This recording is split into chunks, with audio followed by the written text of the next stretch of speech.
ಕೃಷ್ಣ ಯುದ್ಧವನ್ನು ಮಾಡಿಸಿದ. ಈ ಡಿಫ್ರೆನ್ಸನ್ನು ತುಂಬ ಚೆನ್ನಾಗಿ ಗಮನಿಸಿ. ರಾಮ ತಾನೇ ರಾಜನಾದ, ಕೃಷ್ಣ ರಾಜರ ನಿರ್ಮಾಣ ಮಾಡ್ದ. ಡಿಫ್ರೆನ್ಸನ್ನು ಗಮನಿಸಬೇಕು. ರಾಮ ಮುಖ್ಯಮಂತ್ರಿ ಇದ್ದಂತೆ, ಕೃಷ್ಣ ಪಕ್ಷಾಧ್ಯಕ್ಷನಿದ್ದಂತೆ. ಯಾವ್ದಾದ್ರು ಪಕ್ಷದ ಅಧ್ಯಕ್ಷರು ಮುಖ್ಯಮಂತ್ರಿ ಆಗಲ್ಲ, ಆದರೆ ಅವರು ಮುಖ್ಯಮಂತ್ರಿಗಳನ್ನು ನಿರ್ಮಾಣ ಮಾಡಬಲ್ಲರು. ಈ ಥರದ ಜವಾಬ್ದಾರಿ ಇರುವಂಥವ್ರು. ಹೀಗಾಗಿ ಈ ಚಿಂತನೆಗಳು ಹೆಂಗಿರಬೇಕು ಅಂತಂದ್ರೆ, ಆಲೋಚನೆಗಳು ಹೆಂಗಿರಬೇಕು ಅಂತಂದ್ರೆ, ಕೃಷ್ಣನ ಬದುಕು ಹೆಂಗಿದೆಯೋ ಆ ಬದುಕು. ಎಂಥದ್ದು ಕೃಷ್ಣನ ಬದುಕು?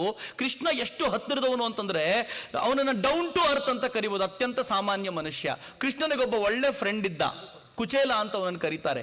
ಎಂಥ ಫ್ರೆಂಡು ಅಂತಂದ್ರೆ, ಅತ್ಯಂತ ಬಡತನದಲ್ಲಿ ದಾರಿದ್ರ್ಯದಲ್ಲಿದ್ದಂಥ ವ್ಯಕ್ತಿ ಆ ಕುಚೇಲ. ಅವನ ಹೆಂಡತಿ ಯಾವಾಗಲೂ ಬೈಯೋಳಂತೆ. ಓ, ಕೃಷ್ಣ ಫ್ರೆಂಡು ಅಂತೀರಾ? ಅಷ್ಟು ಹೋಗಿ ಕೇಳ್ಕೊಳಕ್ಕಾಗಲ್ವಾ? ಒಂದು ಮಾತು ಕೇಳಿದ್ರೆ ಕೇಳಿದ್ದನ್ನೆಲ್ಲ ಕೊಡ್ತಾನೆ ಕೃಷ್ಣ ಅಂತೀರಾ? ಒಂದ್ಸಲ ಕೇಳ್ಕೊಂಡು ಬನ್ನಿ ಅಂತ. ಗೆಳೆಯನನ್ನ ಸಂಪತ್ತಿಗೋಸ್ಕರ ಪ್ರಾರ್ಥಿಸೋದು ಹೆಂಗೆ ಅಂತ. ಆದರೂ ಅವನು ಒಂದಿನ ಹಠ ಹಿಡಿದು ಕೃಷ್ಣ ತನ್ನ ಹೆಂಡತಿ ಹೇಳ್ತಾಳೆ ಅಂತ ಕೃಷ್ಣನಿಗೆ ಇಷ್ಟ ಆಗಿರುವಂಥ ಅವಲಕ್ಕಿಯನ್ನು ಕಟ್ಕೊಂಡಂತೆ. ದಾಸರು ಇದನ್ನು ಹೇಳಬೇಕಾದ್ರೆ ನಂಗೊಂದ್ಸಲ ಕಣ್ಣಲ್ಲಿ ನೀರು ಬಂದ್ಬಿಡ್ತು.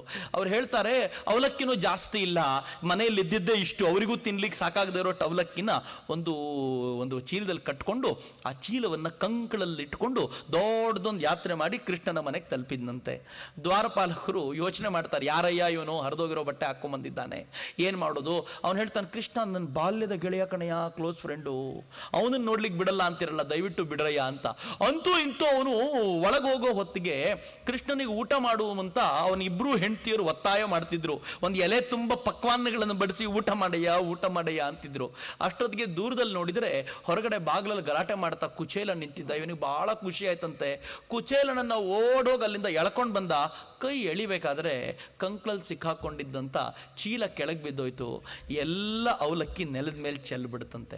ಹಂಗೆ ಚೆಲ್ಲಿದ ತಕ್ಷಣ ಈ ಪುಣ್ಯಾತ್ಮ ಕೃಷ್ಣ, ಅಯ್ಯೋ ನನಗೆ ಪ್ರೀತಿಯಾಗಿರುವಂಥ ಅವಲಕ್ಕಿ ತಂದಿದ್ಯಾ, ಇಷ್ಟು ಪ್ರೀತಿಯಿಂದ ತಂದಿದ್ಯಾ ಅಂಥೇಳಿ ನೆಲದ ಮೇಲೆ ಬಿದ್ದಿರುವಂಥ ಅವಲಕ್ಕಿನ ಪ್ರೀತಿಯಿಂದ ಆರಿಸ್ಕೊಂಡು ನಿಂತಿದ್ದಂತೆ ರೀ ಕೃಷ್ಣ.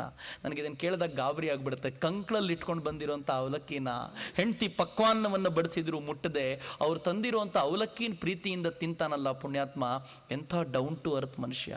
ಪ್ರತಿಯೊಬ್ಬ ವ್ಯಕ್ತಿ ಕೃಷ್ಣನಿಂದ ಕಲಿಬೇಕಾಗಿರುವಂಥ ದೊಡ್ಡ ಪಾಠ ಇದು. ನೀವು ಎಷ್ಟೇ ಎತ್ತರಕ್ಕೆ ಬೆಳೀರಿ, ನೀವು ಸಾಕ್ಷಾತ್ ಭಗವಂತನೇ ಆಗಿರಲಿ ಬಿಡ್ರಿ, ಆದರೆ ಸಾಮಾನ್ಯ ವ್ಯಕ್ತಿಗಳಿಗೋಸ್ಕರ ಕೆಳಗೆ ಬರೋದಿದೆಯಲ್ಲ, ಇದು ನಾವು ಎಲ್ಲರೂ ಕಲಿಬೇಕಾಗಿರುವಂಥ ಶ್ರೇಷ್ಠ ಪಾಠ. ಎರಡನೇದು, ಅವನು ಎಂಥ ಶ್ರೇಷ್ಠ ವ್ಯಕ್ತಿ ಅಂತಂದ್ರೆ, ಕೃಷ್ಣ ಪುಣ್ಯಾತ್ಮ ತಾನು ಅರ್ಜುನ ತನ್ನ ಸಖ, ತನ್ನ ಗೆಳೆಯ ಅಂತ ಎಲ್ಲ ಗೊತ್ತಿದ್ರು ಕೂಡ, ಅರ್ಜುನನಿಗಿಂತ ಒಂದು ಇಂಚು ಮೇಲೆ ಅಂತ ಗೊತ್ತಿದ್ರು ಕೂಡ, ಅವನು ತಾನೇ ಹೇಳ್ಕೊಂಡು ಅರ್ಜುನನ ರಥದ ಸಾರಥಿ ಆಗ್ತಾನಲ್ಲ. ಯಾವತ್ತಾದ್ರೂ ಊಹಿಸ್ಲಿಕ್ಕೆ ಸಾಧ್ಯನಾ? ಸಾರಥಿ ಆಗೋ ಮೂಲಕ ಅರ್ಜುನನಿಗೂ ಪಾಠ ಮಾಡ್ತಾ ಗುರುವಾಗಿದ್ದವನು ಸಾರಥಿ ಆಗುವಂಥದ್ದು ಎಂಥ ಚಂದ ಅಂತಂದ್ರೆ, ಅವನಿಗೆ ವಿಶ್ವರೂಪ ದರ್ಶನ ಮಾಡಿದಾಗ ಅರ್ಜುನ ಹೇಳ್ಬಿಡ್ತಾನೆ, ಹೇ ಕೃಷ್ಣ, ನಾನು ನಿನ್ನನ್ನು ಯಾದವ, ಹೇ ಸಖ ಅಂತೆಲ್ಲ ಕರೆದು ನಾನು ನಿನ್ನನ್ನು ಮಾಮೂಲಿ ಅಂತ ತಿಳ್ಕೊಂಡ್ಬಿಟ್ಟೆ ಕಣೋ, ದಯವಿಟ್ಟು ಕ್ಷಮಿಸ್ಬಿಡಪ್ಪ, ನೀನು ಸಾಕ್ಷಾತ್ ಭಗವಂತ, ನೀನು ನನ್ನ ಸಾರಥಿ ಅಂತ ಕರೆದ್ಬಿಟ್ನಲ್ಲ, ದಯವಿಟ್ಟು ಕ್ಷಮಿಸಪ್ಪ ಅಂತ ಕಾಲಿಗೆ ಬಿದ್ದುಬಿಡ್ತಾನೆ. ಅಂಥ ವ್ಯಕ್ತಿ ಯಾವ ಮಟ್ಟಕ್ಕಿದ್ದ? ಸ್ವಲ್ಪ ಯೋಚನೆ ಮಾಡಬೇಕಾಗಿರುವಂಥ ವಿಚಾರ.